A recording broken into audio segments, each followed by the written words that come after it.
you join me inside the cabin of the 2020 Chevrolet C8 Corvette Stingray, I think I got all the names. This car took the car world by storm when it debuted with the mid-engine layout and the supercar looks, and we were sitting there thinking, all right, now $100,000, that's what they're going to charge. But they didn't. They said $60,000. And now we're thinking, Lord, they're either crazy or this is all smoke and mirrors and we're going to get a car and it's just going to fall apart. That we are going to find out today. We're going to go over the exterior, interior, and of course I'm going to take it for a spirited drive and find out whether this is even worth $60,000. That's today on Miles Per Hour. And there it is, the 2020 C8 Corvette.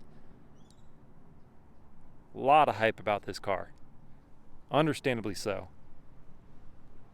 And this one right here is painted Lake Elkhart Blue Metallic. And unlike many of the cars I review, you do not have to pay extra for this color. It's a good one. Nice deep blue with some metallic flake to it. The sun is hiding at this very second behind the clouds, but it will come out and we will get to go deeper into that paint color.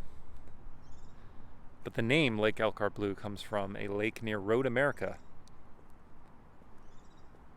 where Chevy likes to do some driving of its performance vehicles. Now, before we get too deep into this exterior walk around, then interior, then the driving impressions, a couple quick announcements. If you've not subscribed to the channel, please do so. You get access to daily uploads, walk-arounds, POV drives, day and night, live Q&As, and reviews like this one. All those videos I just mentioned, I've got the C8 starring in those, so feel free to go check those out. Probably want to wait till after this video though. And if you like the content I put out every day and you want to support me, you're the best. And there are two different ways you can do that. I have some merchandise, MilesPerHr t-shirts, face masks, mugs, and I also have a Patreon account with some good perks for you, and that's an awesome way to support me. So with all that out of the way, let's dive back in to the C8 Corvette car that I've personally been very excited about, and now I'm going to go in depth into the exterior of this car. So, one thing that had to change with the transition from front engine to mid-engine layout was the design. Now, we've seen progression of the Corvette's design language over the years, but it was always with that front engine rear drive layout. Now, with the engine in the middle, it freed up Corvette's designers to do something different. And so now the nose, while still beak-like and sharp with all these slats, not slats rather, but nice deep cuts into the grille that are very indicative of a Corvette design, now they're on a shrunken platform, shrunken surface. So the nose is truncated and gives more space for the rear design because the engine is, of course, behind the cockpit. So that's going to be a big departure. But as you're going around this car, if you've been a fan of Corvette, if you've seen the design progression through the years, you will definitely recognize this car on the road. People who may not necessarily be in the know may confuse it for a Ferrari I've heard, McLaren I've heard. These are all things that people have said to me while I'm out driving the car. What is that? Is that a Ferrari? Well, you may not be the most in-depth enthusiast to think that, but it can be forgiven because this car has that supercar stance, that supercar design with the mid-engine layout. I will mention that this one that I'm driving here has the Z51 performance package. It is worth every penny of the $5,000 they charge because you get not just a lot of exterior design stuff and interior, well, not really interior treatments, but the driving dynamics are changed dramatically with things like the Michelin Pilot Sport 4S tires. I'll get to those in a second. The higher performance brakes, upgraded rotors in size and calipers, and electronic limited slip differential. That's a big one. You definitely want to shell out for that one. Tuned springs, dampers, and sway bars, and then the styling stuff that I will get to. So starting up here at the front, sorry, that was a long long rant about what this car is equipped with before I get into the design. We can look at these LED daytime running lights, if the iPhone will pick up the actual light signature. And there's been some criticism about the design of the headlights. Some people like it, some people don't like it. I personally think it's good looking. It's not so sharp, so narrow that it makes the eyes seem small. I think they're proportional to the face of the car. So those are good for me. Down below that, we've got some air venting. Of course, no real big venting at the front because the engine is no longer in the front. You don't have a lot to cool, but you still need ventilation moving through along the side to cool the brakes and tires, and to channel air under and around the car for aerodynamics. So we have some venting here, and we've got a sparkly black paint that bisects the blue. This front splitter is part of the Z51 performance package, and it is very much plastic, but that means it's not going to be very expensive when you break it. And the car isn't crazy low, so you shouldn't be scraping it on absolutely everything. If you take driveways at an angle, that's not going to be a problem. This blacked out panel can put your front license plate up here, but if you don't have it up there, you can see the Corvette stamped in the piano black. We've got a couple cameras here, and some are for front-facing camera work so you can avoid obstacles in a parking lot. Some are for the performance track data recording software, so you can record your track, improve your lap times, and so on. So that's the nose of the new Corvette, and as we work our way to the side, you can really see the blue transform in the sunlight. See if we can get down here, see some metallic flake now. Yeah, there's a bit of it. Just a bit of it. That's nice.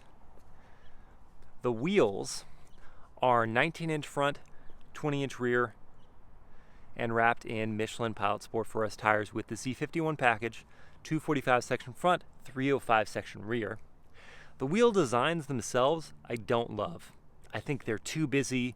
It's like the designers got in a room and were like, oh, we want this design and this design and this design. And then the head designer just said, yes, we'll take all of those. And this is what they ended up with. It's, you know, it's a simple 5-star design, and then it's spindly, and you've got some painted parts, some non-painted parts. Just pick one. I would prefer a much more clean and elegant wheel. These would probably be the first things I would change if this were my particular Corvette. The red brake calipers, red painted brake calipers, is what I tried to say, except I tried to say it all at once, are an option. You have to pay, I think, about $400 for those. But if you get the Z51 package, they are stamped with Z51.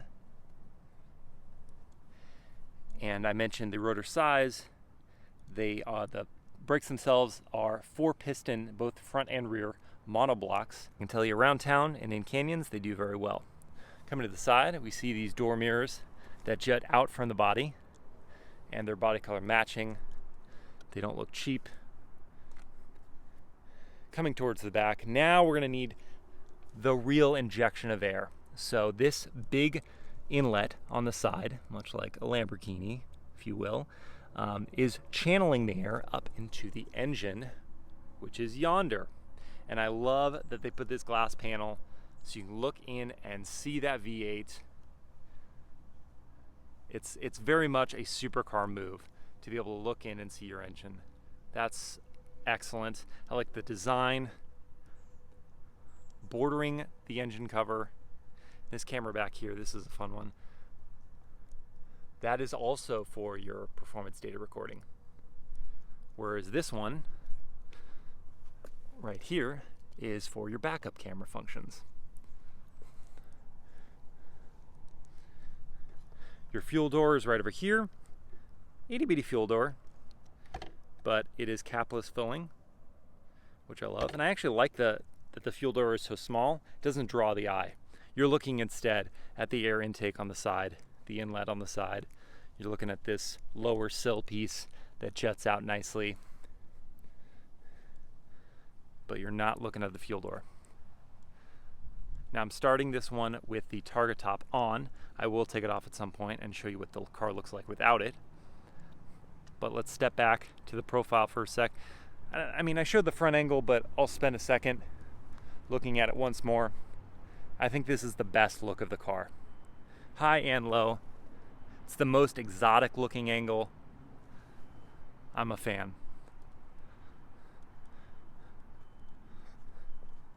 The side is also a good look. And the nose. Very muscular, angular, futuristic, all bundled in one. You can also see this cutout here. It's not rounded. Everything's an angle on this car, so that is angular. Going to the back, let's look at the haunches. Doesn't step out too terribly much, but it does have some width in the hips. And now we arrive at the back. We do back angle and then full on back. Back angle doesn't insult me quite as much as the full back view. My problem with the whole car's design is the rear end. I like everything else about the design, but the rear end, I get here and I go, wow, there's a lot going on. Much like the wheels, they went with too many different design elements. So they wanted different things and they just bundled them all together here. And one of the things, the Z51 Performance Package adds this spoiler here, and I don't exactly know how I feel about it. Without it, I think the car would look a little odd, especially with this turned down portion here. But I think that a simple lip spoiler, somewhere between this and a low lip spoiler, would have been a better look. Instead, this is, again, more angles, more to draw the eye, more going on. So these designs at night look pretty slick. They go with, again, the angles of the car.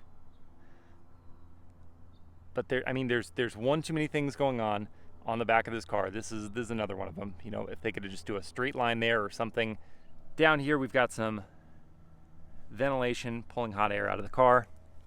And then we get to the tailpipes. And this is a no-no for me. They squared off the tailpipes. And I guess in my head, I can understand the thought process of all the angles on this car and the squares and the edges, and they're like, yeah, square tailpipes work. But there's just something wrong about square tailpipes. It doesn't look right. I want them to be round or oval like previous Corvettes, and this just doesn't work. An extra weird part about it is that they flare out here. And so they're not just square, but they're flared and then squared. Flared and squared. I don't like it. On the Z51 package, you do get a performance exhaust system, so they make a better noise, more freer flowing, and you get an extra 5 horsepower from that. But yeah, the square design doesn't work for me. They are genuine. They're not big flared exhausts with either only one tailpipe going into two as finishers, or just one tiny tailpipe, or two tiny tailpipes. They are two full-size tailpipes. Back here, diffuser with the mesh, looks really good. I like that. Corvette badge up top. And then we've got a Stingray insignia on the back of the car. I like this. I think this is neat. You can also see in the sun the sparkly finish of the black pieces on the car. So yeah, overall thoughts on the rear. It's a bit busy for me. I don't hate it, but I don't love it like I do the rest of the design. All right, now I'm going to remove the target top so we can just do a quick once over of the car on the outside without the target top. And to remove the target top, you're going to do 3 things. On each of the driver and passenger side, you're going to see this bar here. You'll pull that out with a little force. Do that over there. And then you press this piece right here, and this will pop out. Then you just lift up and you stow the thing in the trunk. I'm going to show you this whole process now in an accelerated fashion.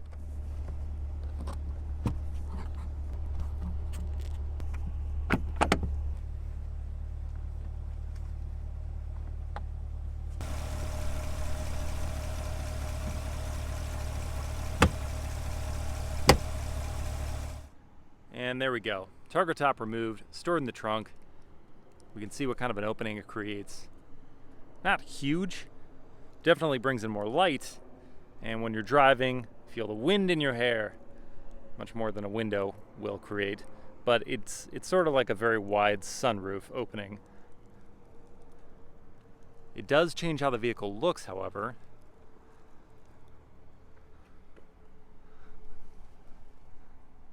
Especially down low in profile and at the front angle. And I love that this is offered from the factory for the coupe, so that if you don't want the full convertible, if you want to still be able to look at your engine bay, which you won't be able to do if you get the convertible, but you want some of that sun on you, then this is a great option. I also love that you can store the roof in the trunk and still have some cargo space with that front trunk. It's a really nice feature of the C8.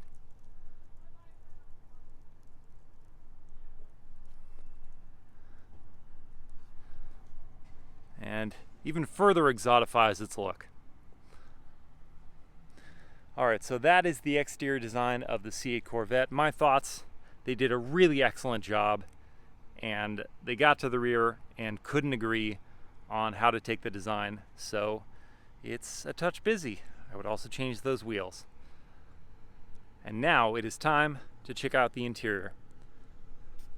And on our way in, we'll note that like the previous two generation Corvettes, there's not a handle to open the door, but rather a button. This time the button's found beneath this sill. So you press up on this here and it will unlatch the door and open it. And I'll be honest, it reminds me of some other supercars, so when I press up on the button, I'm expecting, all right, dihedral action or scissor action as the door opens. But no, it's just a conventional door. And the one downside to that is that this is a pretty fat sill here, and so you can't open the door that wide. And speaking of, the doors are pretty large, and specifically, you know, the end of the door would be there, but there's this piece out here that leads into the intake on the side, and so the door sticks out pretty far. I found that in my narrower driveway, I could only open the door about yay far, because look at that. Look how far that sticks out. And so then you're doing, you know, acrobatics to get yourself out of the car. But you can get in and out of the car. It's possible. If you're in a parking lot, probably going to have to keep the door in closer to you.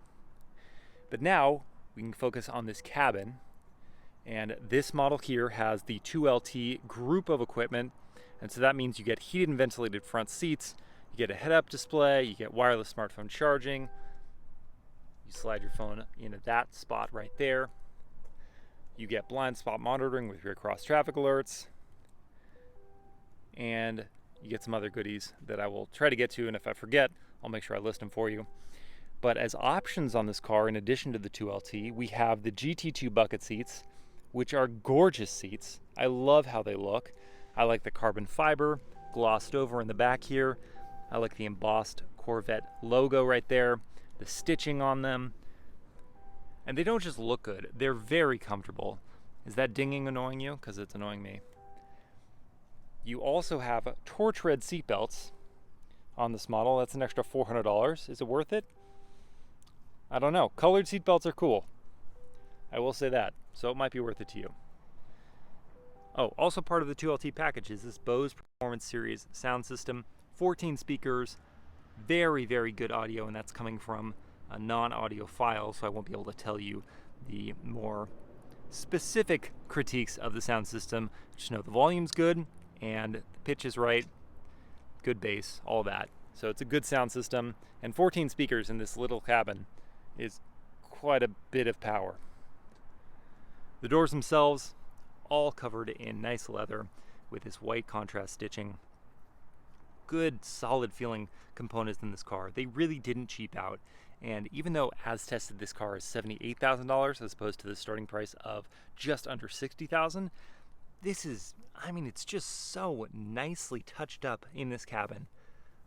They did not cheap out. Down here, typically in cars, this is a scratchier plastic, even if it's textured, but this is all leather.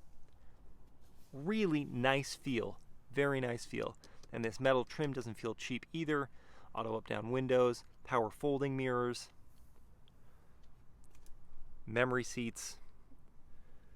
That's your front trunk and rear trunk release. We can go ahead and open those.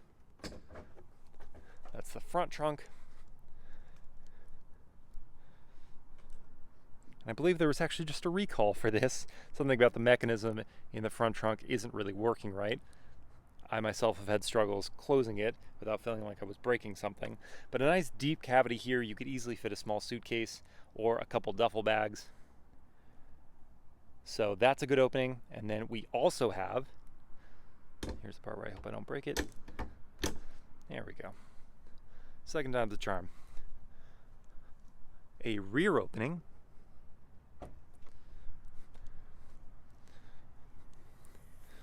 And here is where the Targa panel sits, but I'll show you a clip of the trunk piece without the Targa panel in it, so you can see that it's a good size cavity.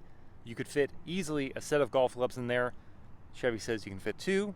I say that's getting Tetrisy and pretty creative.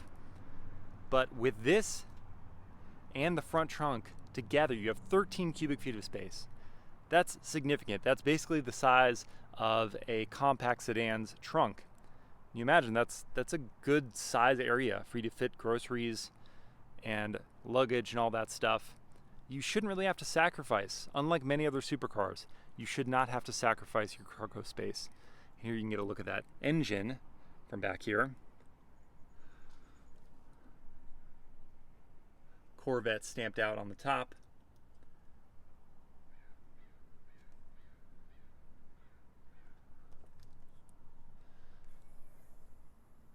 And it has a soft close feature. I love that, so you're not having to slam the trunk.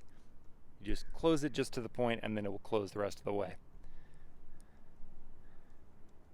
Now stepping back into this cabin, go ahead and sit inside, close the door for you.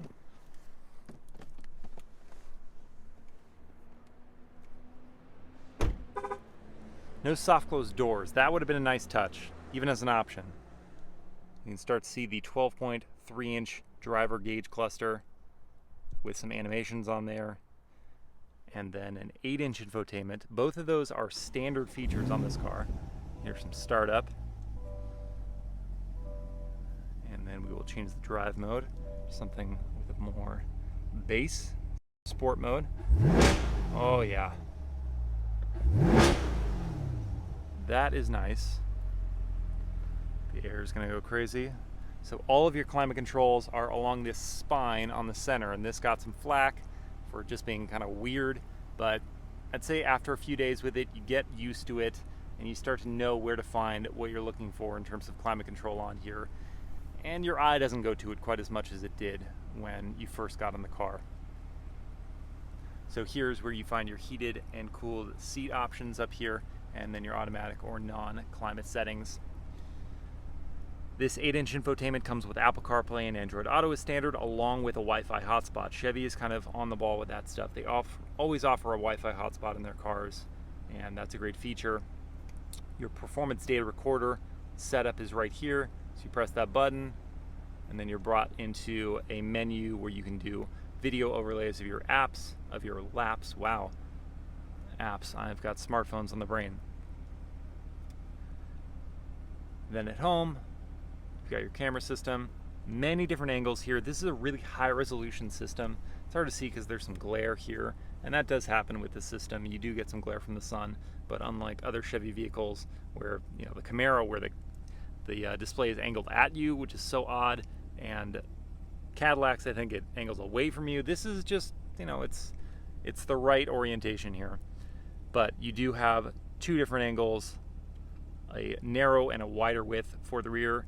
I find I use this wide angle lens pretty often because you can really see if someone's coming around a corner, and you can see it there, but you can't see it here because there is a pretty sizable blind spot out of the back of the car, much like other supercars. But this camera assures you that you are not going to damage your very nice new Corvette. You've got a front angle camera looking straight down. so you don't crunch those curbs or those stoppers at parking spaces. And then you've got some different angles off that front angle. That's for those two cameras I showed you before. I think I misspoke. I said one was for performance data recording, one was for parking. It's not true. They're both for both uses. And the one thing this doesn't have is the full bird's eye view of the car. That would be a nice feature to have. Alas, it's not here. No complaints though, really high resolution, very useful features.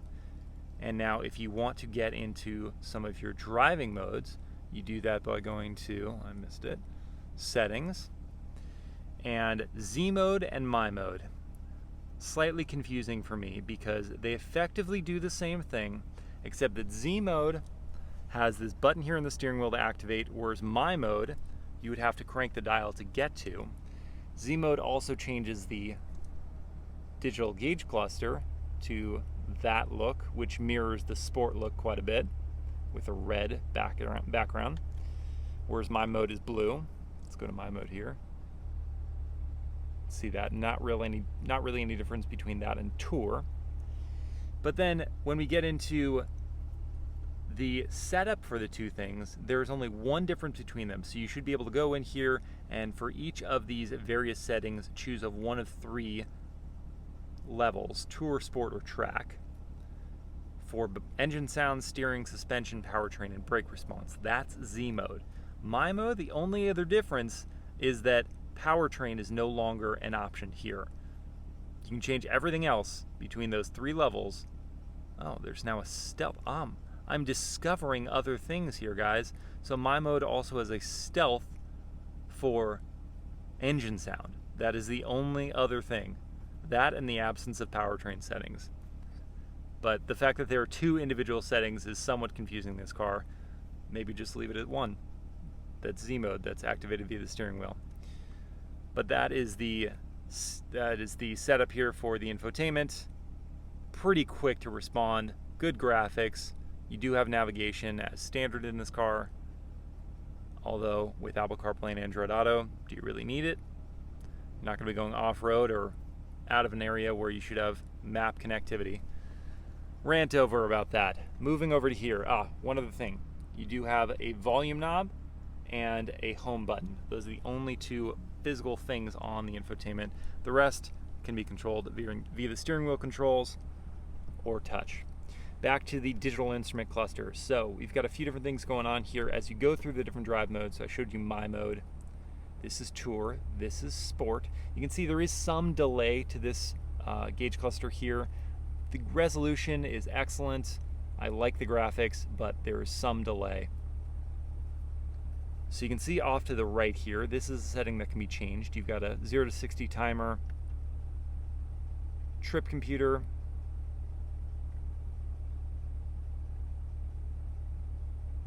different settings here. We can start to see the fuel economy. And speaking of fuel economy, this car gets 15 city, 27 highway, and 19 combined. Not awful for a supercar. Back here, you also have a lap timer and a G meter, audio, maintenance, some options, and you can press this and it will just kind of declutter the setup and have you just looking at the tachometer with the speedo down here. All right, other things shown on the display: oil temperature and fuel gauge at all times. The head-up display has some pretty useful information on it. Unlike many head-up displays, this one actually has the tach up there. And you know what I didn't see is if I switch to track mode, if it changes the look of the tach. Look at that. It does. It just gives you the red line. Nice. And looking at track mode down here, you've got the red line sprawled out across the top in a horizontal bar format with your red line right there at 6,500 RPM. You also have the temperature, level of the oil, and then you have your PSI off to the left. All important stuff for while you're at the track.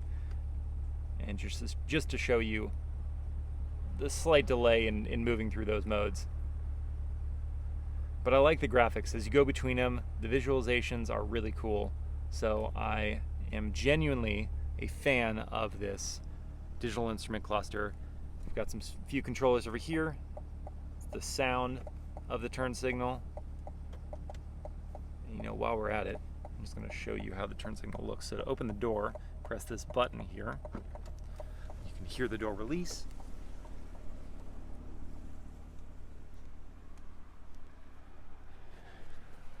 And we can see it just illuminates one of the LED daytime running light panels. Looking pretty sharp. How about the taillights? Just this piece above the left corner, if you're doing a left turn signal, above the corner of the taillights. Back in the car. Also appreciate how good size and the quality of the feel. Again, the whole cabin theme is high quality materials, very high quality, and frankly not what I would expect genuinely out of some GM vehicles, but they really went the extra mile with this car. So good size, and you can hear that, I don't know, maybe you can. Real metal on these paddles, and a lot of travel for the paddles. I hate when it's just traveled like that far. There's actual travel here. You've got power controls for the tilt and telescope of the wheel.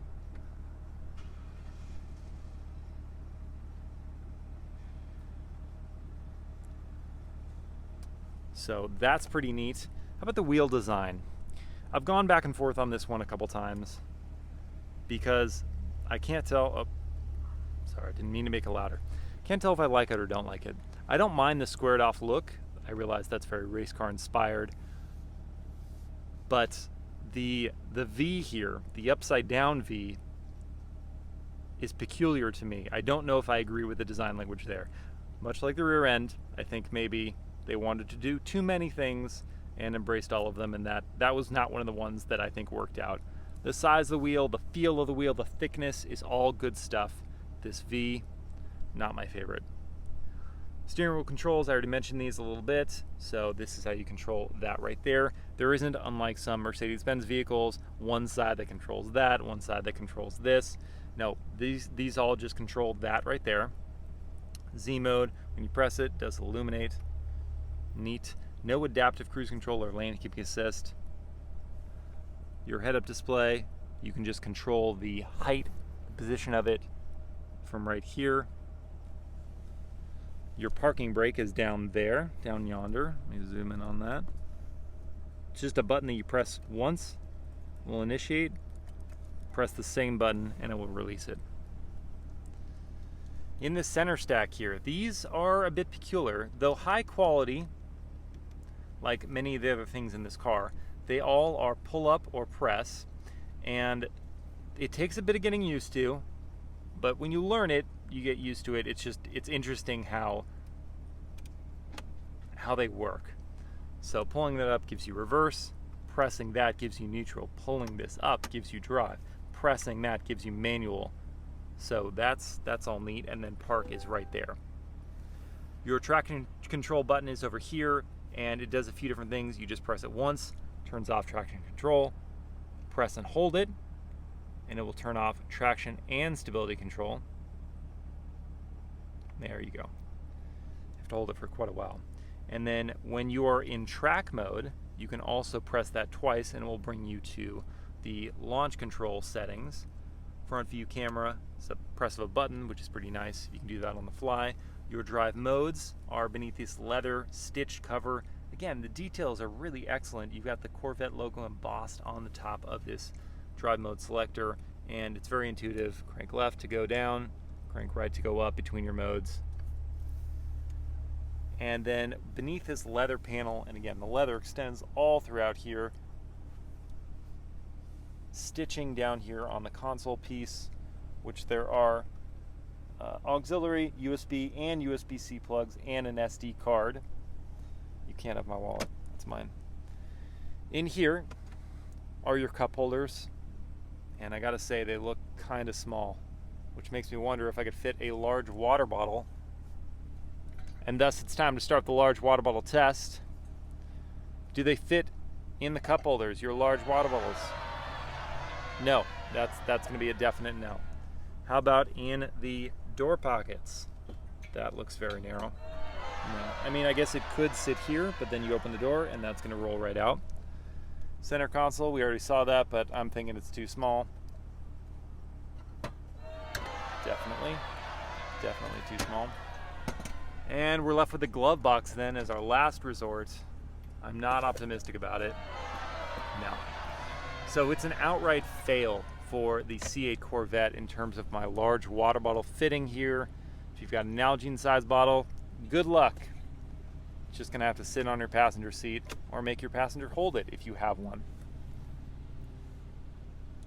Speaking of glove box, it took me a while to figure out that that's actually where you release it from. I looked all around, I'm like, oh, there's gotta be a handle down here. Nope, that's your glove box over there. You press it and it releases. Continuation of the quality materials, we've got this contrast stitching up here and genuine leather up top.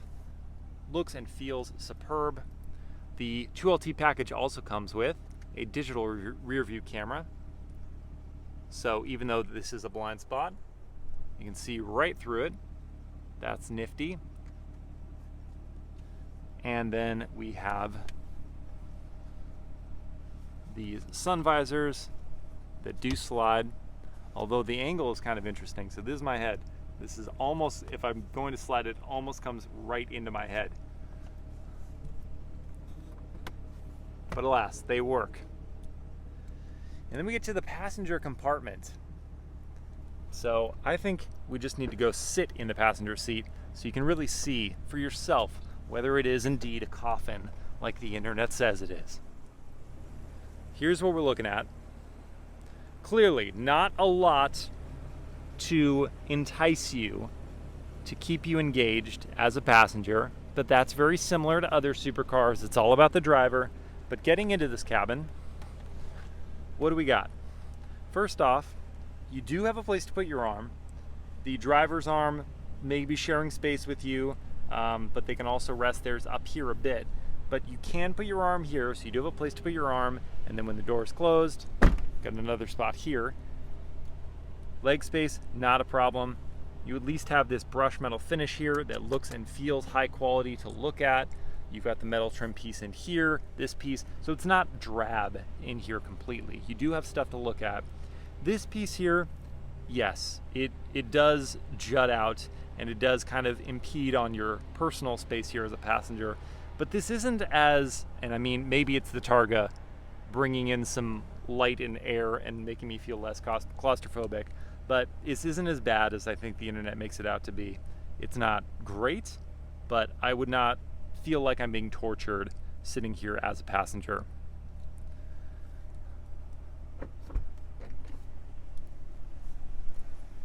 And I think that's pretty much gonna do it for the interior of the C8 Corvette. I am gonna put the Targa top back on so you can just see real quick what it's like with the Targa on inside, how dark or not.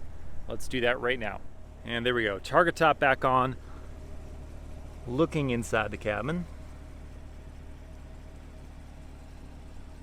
Darker for sure, but I would not say drab or claustrophobic like some other supercars have made me feel. For example, Lamborghini Huracan. It's got like a very letterbox look out the windshield. This is a raked windshield now as a supercar, but I don't feel like I'm caged in this car. And you can see my headroom. 6 feet tall. I'm gonna turn on the AC. 6 feet tall, and my seat is in the lowest possible position here, but I don't feel like headroom is an issue at all, nor is shoulder room. So that is the interior of the C8 Corvette. Almost forgot to give you a look at this key. Very important, and much like the rest of the car, pretty high quality. So even though it's made of plastic, it does have nice details like the Corvette logo with the red there, the chrome piece accenting it, more brushed metal on the bottom with Corvette logo once more. Then on the key fob itself, we have unlock, lock, remote start, press that twice, front trunk, rear trunk, press those twice, and the panic button. So that is the key of the Corvette. Feels pretty heavy duty. Good stuff. And I think therefore it is time to rev it up.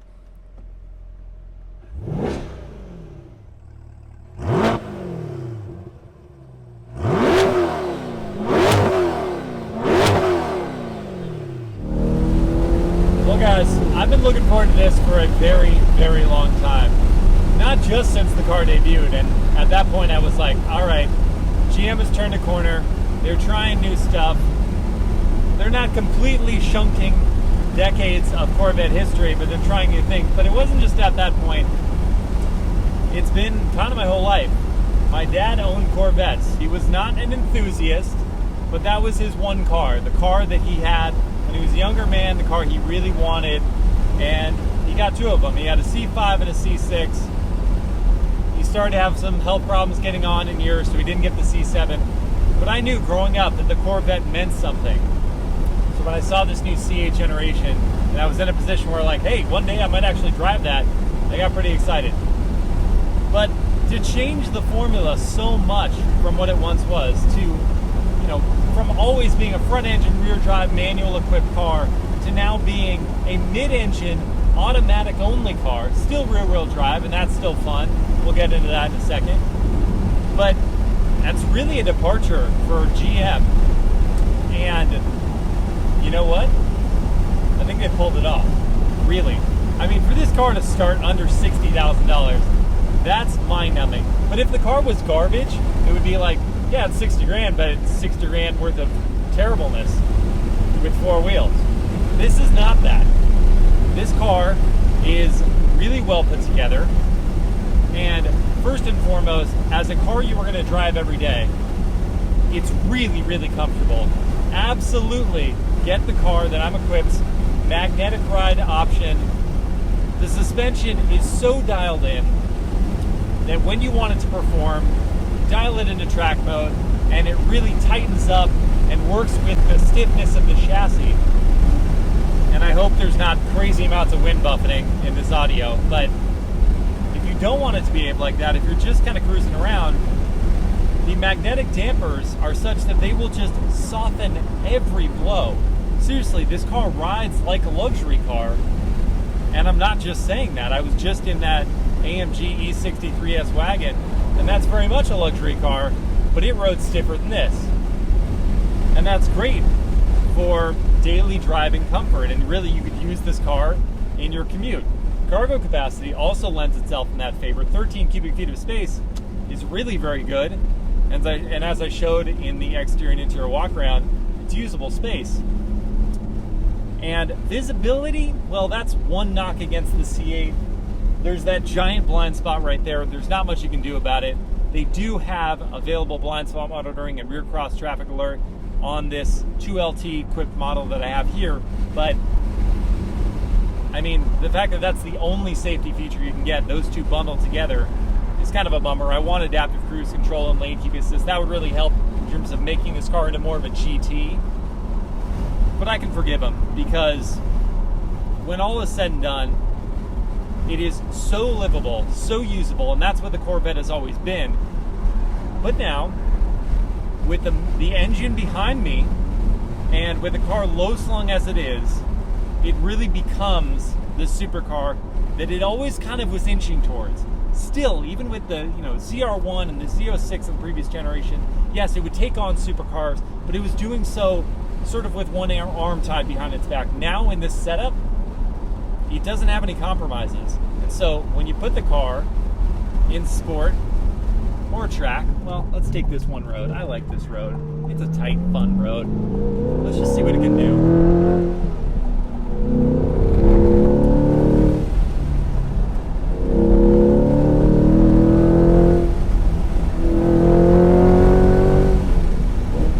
Brakes are good. Z51 performance package coming in handy there. A little bit of understeer, but very neutral, very well balanced.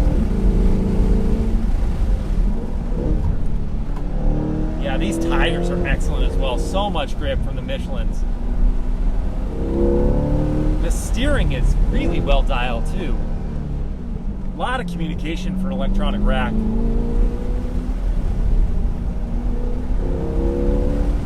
There's a little bit off center. There's just a touch of play that you're not sure what's happening there, but it's not much. It's a really nice hairpin corner right here. Yeah, it doesn't want to bring the rear end around as much. It definitely wants to plow a tiny bit. But this is in just the most aggressive setup. In the most aggressive situation, I should say. Only then will it show off the weakness of understeer. Otherwise, that's just fun. Otherwise, this car is really so well sorted. And like many other reviewers, this gets me truly excited for the Z06 that is to come, because you know they're going to play around with that one, make it the enthusiast dream, give it a bit of oversteer when you want it. And granted, I don't have the traction control switched all the way off because it's not my car, I don't want to wreck it. And that may help in terms of getting the body to rotate a touch, and you may turn those off completely on the track. The fact is, I'm not on a racetrack, so I can't give you those acute measurements, that acute feedback. But I am on a fun road, and I can tell you for sure that I don't think there would be many situations, and I really mean this, because this has been one thing that people have said about this new Corvette, is that, it understeers, that's a problem. I don't think in many situations you're ever going to end up with that as a complaint. How good's that engine sound? Ah, yes, it only revs to 6,500 RPM. It's an NA V8. But, I mean, the noise it makes is pretty phenomenal. And we haven't talked about it specifically yet, so let's talk about that engine. 6.2 liter V8, like I said. 495 horsepower in the the Z51 package. 490 if you don't have the Z51. 470 pound-feet of torque across the board. As I mentioned, of course, only a dual clutch automatic, so you can't get the manual. And the reason for that is that because of the way they set up the chassis, there's so much torsional rigidity through this center tunnel that if they threw in a gear lever, it would throw off that balance. And you know what? I want to give them the pass. I really do, because this car is so good, and it lends itself to more the do-it-all Grand Tour / supercar. But I really want a manual. A Corvette without a manual feels wrong. And maybe they'll be able to mess with that in the Z06 and give you a manual. I don't think so, though. I think we're stuck with it just being the 8-speed dual clutch automatic for all the variants that are to come. It makes me a little sad. A little sad, because this would be truly, I mean, it already is unique. For the value proposition here, it's already unique. But this would be truly so unique an offering for a mid-engine supercar to still have a manual gearbox in 2020. That would be wild. And it would truly live up to that heritage of Corvette. But straight line speed, you don't need a manual for that. 0 to 60, 3.0 seconds. Other independent tests have seen faster, like 2.8 seconds. But 3.8 or 3.0 is wild. It's so quick. Top speed 184 miles an hour. Other supercars are faster, and we should talk about them probably right now. So among the sports / supercar segment, we've got the, of course, Porsche 911 Carrera S. That starts at $115,000, makes less power than this. 0 to 60, slower than this, just under 4 seconds for that. Or 3.5, sorry. And then the top speed is going to be higher at 189 miles an hour. Then we have the Mercedes-AMG GT. That's a direct rival to the 911 and definitely a competitor to this now. That starts at just a tick more than that, $117,000. Makes less power than this, 469, I believe. 0 to 60, slower than this, 3.8, 3.9 seconds. And top speed is going to be higher at 191.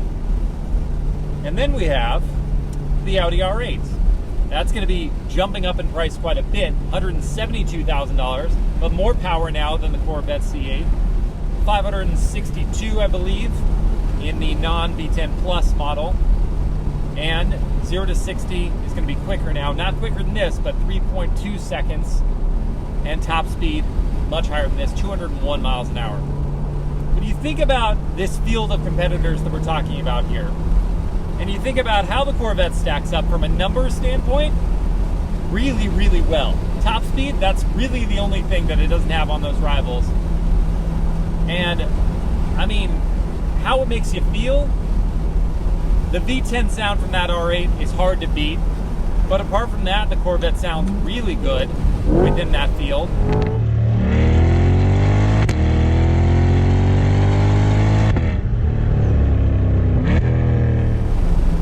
And the driving precision is there.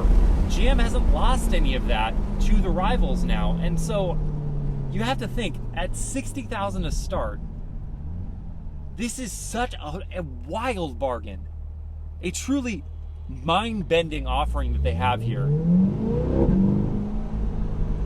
And I'm so in love with it. I really am. Even at the as-tested $78,000 that I have this one, it's such a freaking deal.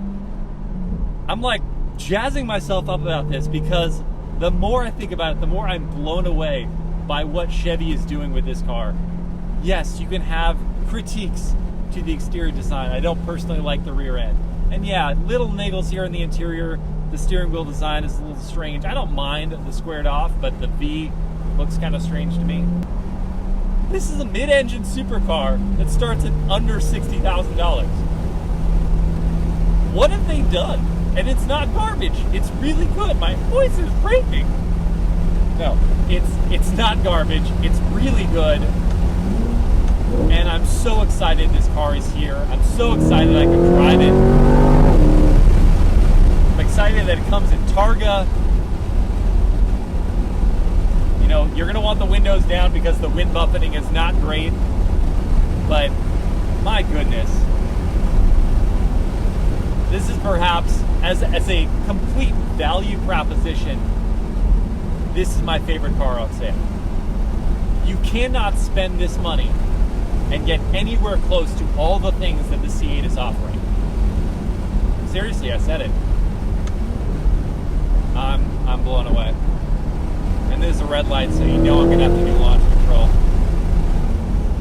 To do that, go into track mode. Already in track mode, look at that. The ride's been amazing just in track mode, by the way. And then you double tap the traction control system, and then you can switch between wet or dry. I'm gonna go dry because, yeah, it's not raining. And then you pin the brake, hit the throttle, 3,500 RPM, and you're gone. You are gone! Is that a Corvette next to me? I didn't even look up. If it is, that's funny. It's either a Corvette or it's an F-Type. Another one of these cars' rivals. And it's a Corvette. It's a C7. That's funny. But yeah, C8's great. End of story.